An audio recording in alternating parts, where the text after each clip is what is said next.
Mass of the Ages. What comes next? The first one is out. Part 2, Part 3. Jonathan Weiss is on with us to talk about the future of the Mass of the Ages. Jonathan Weiss is the producer, cinematographer, and so much more. Good morning to you, sir. Hey, Joe.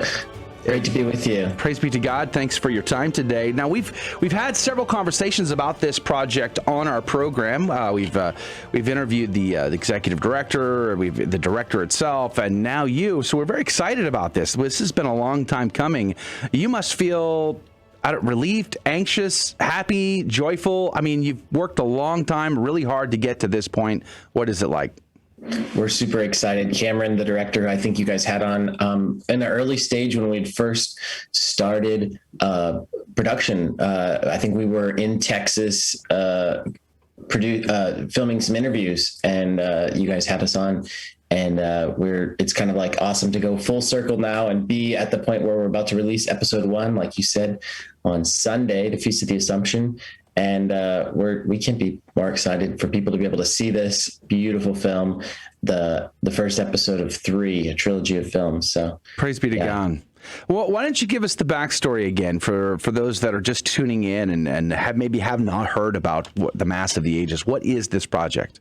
Yeah, absolutely. So Cameron and I met in Dallas, actually, at a Catholic creatives conference, a conference for creatives to meet up and collaborate and find projects that they wanted to work on together. And he mentioned to me that he had a real passion for the Latin Mass. And I was just beginning to find the Latin Mass with my family at that time.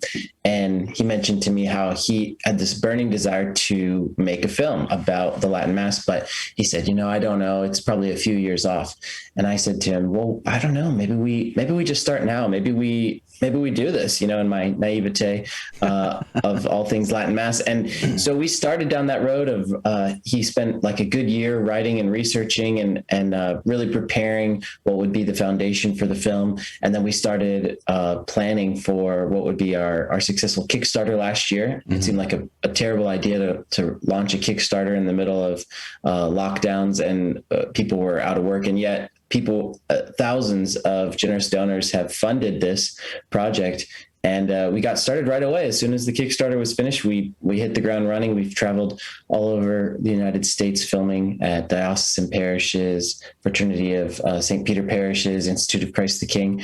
And it's been a wild ride, just meeting some incredible folks and changing the narrative about traditional Catholicism. We really want to show glad, happy, joyful traditional Catholics who are just really excited about what traditional Catholicism is doing for their families and for their faith. So what did that do for you whenever you are learning about the traditional faith or traditional Mass for the first time? I know whenever I first started being exposed to the traditional Mass, I dove into and I read about a dozen books on the traditional Mass, and I learned to serve the Mass, and it was incredible. So what were some of the things that you kind of learned and you're like, whoa, wasn't expecting that? And what were the things that you're like, oh, that's pretty much as I expected? Yeah, for sure. I think we're sitting in these interviews with experts who just have it just felt like so surreal to be in these rooms with them, with bishops, priests, theologians, and hearing some of these things. It was hard for me to contain my excitement of, wow, I didn't know that. That's just incredible. These things about the traditional Mass. And I very much so, like you said, Adrian, I was in the very beginning part of coming to learn about the traditional Mass at the time that we started working on this. And so there was so much to learn. And, I think this documentary easily could be hours and hours and hours long. It's been a real labor of love. Cameron and our editor, Michael Prevost, working on cutting it down to enough information to really give people help them understand what is the traditional Mass. This first episode is very much about, the beauty of the Mass, what it is, where, kind of when you go to the Mass for the first time, why it looks and feels so different. But it's really kind of an expose, kind of just breaks open the Latin Mass for people that haven't maybe haven't been before to the Latin Mass or have only very minimal experience with it. Jonathan Weiss is our guest. He is the producer of Mass of the Ages. By the way, you can find a lot of great information on this beautiful website. Theliturgy.org is the website. Theliturgy.org. You should check that out. I want to, after we're coming up against a break, and I want to talk to you after the break about Traditionis Custodes and the timing of your release of your film and all of that after the break. But before we go to the break, how can people watch this film when it comes out? Yeah, so on Sunday, you can watch the premiere at 8 p.m. Eastern, 7 p.m. Central. On YouTube, there'll be a way to get a link, and many parishes are having like watch parties or having watch parties at people's homes. The live premiere will be on YouTube. And then after that, you'll be able to watch the film at any time on our website, as you said, theliturgy.org. And we're super excited. If you want to get notified about how to watch it on Sunday, you just go to the website, theliturgy.org, and there's a purple button there. Click get notified, give us your email, and we'll make sure we get you the link to watch it. So the film is free? The film is free. Yeah. Thanks to our generous benefactors, we've made it free. And I think also in this time, we've just come to the realization that we just need to get this in front of as many people as possible. So we don't want to put any barriers to people getting to see this film. Maybe plan to watch this as a family. And, if you've never been exposed to the traditional Latin Mass, you have nothing to fear, nothing to be harmed by. You won't be radicalized in any way, shape, or form, but you may just learn something beautiful about the church's patrimony and history and liturgy that you didn't know before. And who knows, that could be a good thing. But Jonathan, welcome back to the show. I want to get into Traditionis Custodes. When His Holiness Pope Francis put out his document along with his accompanying letter, and the heavy-handedness that many bishops say, including the bishop in New Jersey, who compared it to the use of a chainsaw versus a scalpel. Let that sink in. What did you guys think? Were you worried about the timing? How did you guys react to that? Yeah, certainly. On a personal level, I was, very much devastated by the severity of the motu proprio that came out July the 18th. But for sure, as a crew, as a team, it was very much kind of like, wow, we didn't plan to release this film knowing that this would happen. We didn't fundraise for this film last year, having some sort of inside knowledge from the Vatican. So it's very providential, I think, that God has allowed us to be inspired by the Holy Spirit to make this film and to pursue it and to put it out at this time, because there's a lot of questions. Our first film doesn't really deal with the motu proprio. There's certainly some discussions online. You can check our YouTube channel. There's a great discussion between Cameron and Dr. Peter Kwasniewski, but we had already cut this film long before the motu proprio was released. So it's not going to scratch that itch yet, but we do hope that in subsequent episodes, we're going to be able to unpack how that is implemented across the world and what that means for traditional Catholicism moving forward. So still a lot to unpack. And certainly we're still very much as a community praying for our bishops as they make decisions related to the Latin Mass moving forward. Do you think that there will be some backlash against the film as a result of the timing?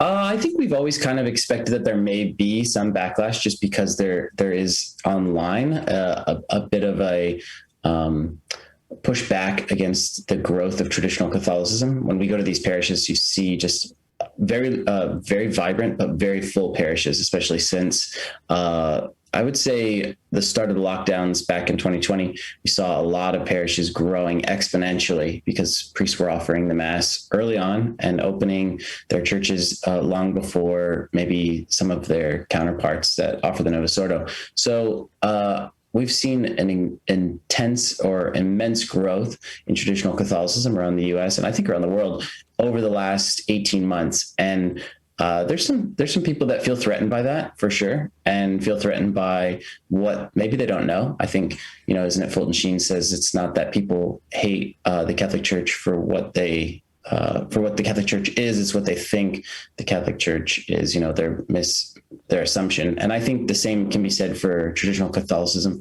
A lot of times it gets a bad rap because it's people assume it's rigid There's this mantra of angry traditionalists, bitter traditionalists, mad trads. And we really want to change that narrative with the film and show that I think that by and large, traditional Catholicism is very joyful and glad. And there's people that are just really love the Lord and our Lord in the Eucharist and the sacrifice of the Holy Mass. And that's what they cling to in traditional Catholicism. I'm actually going to be traveling this weekend, so I won't be able to watch the premiere of it, at least not as a group. I may sit in my hotel room and watch it on my phone, but I was wanting to rent a movie theater and invite a bunch of people to come see it. How could I do that? How does that work for getting the rights and whatnot? Yeah, absolutely. So following the release of the film on Sunday, there's going to be opportunities to screen this film and subsequent films in whatever manner you want to do that. So if you're interested, like you said, Adrian, in hosting a screening, whether it's at a movie theater, at your parish, at, you want to rent out a drive-in movie theater, whatever it is you want to do, we're going to make those available. And there'll be more information on our website, or you can just email us directly. film@theliturgy.org. If you want to email film@theliturgy.org, we can get you that information. And we're going to have opportunities for a screening sort of packet that includes episode 1 and 2 that'll be coming out this fall. So that's an opportunity to watch the two films in conjunction. The first film is about 45 minutes. The second film will be about the same. So the two together with some discussion questions could be a nice little 2-hour sort of event that you could host at, as I said, a parish or movie theater. We're actually planning on doing that here in Georgetown, Texas, where I live. We're going to rent a movie theater and have our community gather and bring all their friends so that they can introduce them maybe to the beauty of the Latin Mass without them even having to necessarily feel obligated to go, maybe for the first time.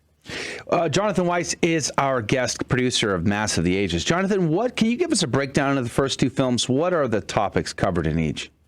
Sure. So the first film is very much, like I said before, like a unpacking of what the Latin Mass is. It's very it has a lot of information on what you would expect if you went to your very first Latin Mass and why it would look so different from the Novus Ordo you had attended.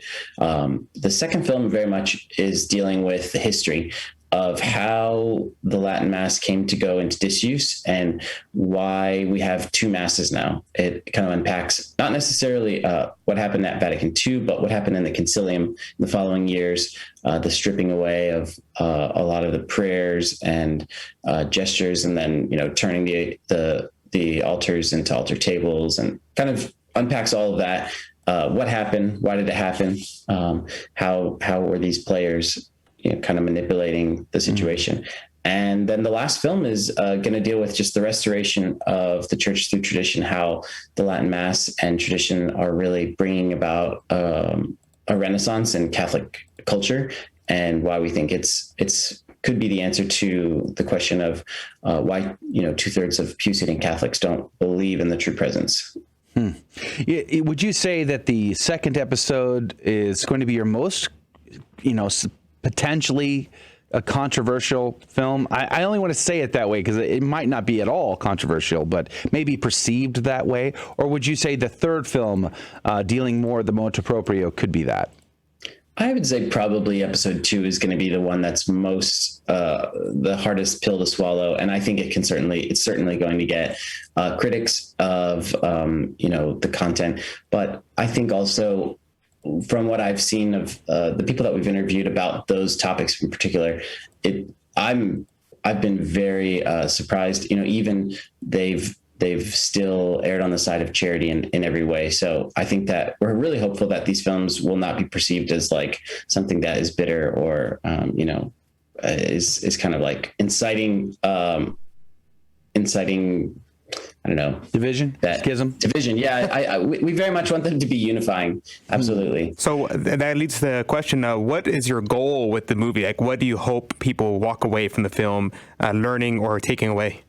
Sure. We would love to see, as Eric Salmon says, more priests being able to offer the Latin Mass. Now, what that means with the motu proprio, not sure yet, but for young priests to be able to offer maybe a low Mass on a Sunday for parishioners that are interested in it. We want to see young Catholics who have never seen the extraordinary form, as Pope Benedict called it, attend it for the first time, maybe experience it and see what it is.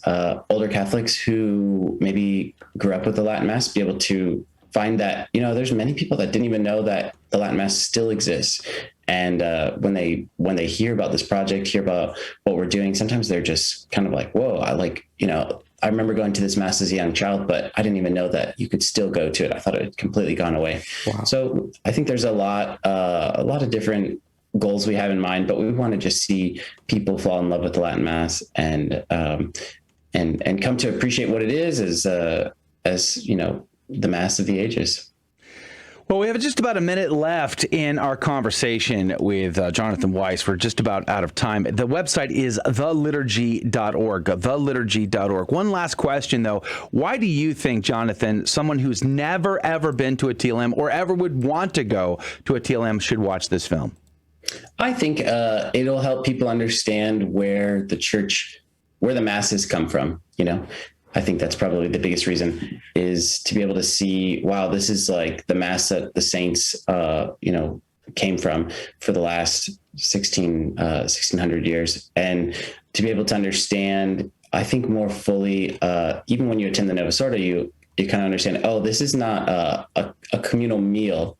This is the sacrifice, the representation of the sacrifice on Calvary. So to be able to see it played out in that seriousness, in the film, but also when you attend your, Latin Mass, I think people can come to get a stronger devotion to our Lord in the Eucharist and really come to love what it is that's happening in the Mass. It becomes much more serious and much more reverent in the way that they perceive what God's given us in the Mass. If you like that interview, then be sure to check out some of our other interviews that you might find fascinating. And don't forget to like and subscribe and share this interview with someone that you think will find this informative and inspiring.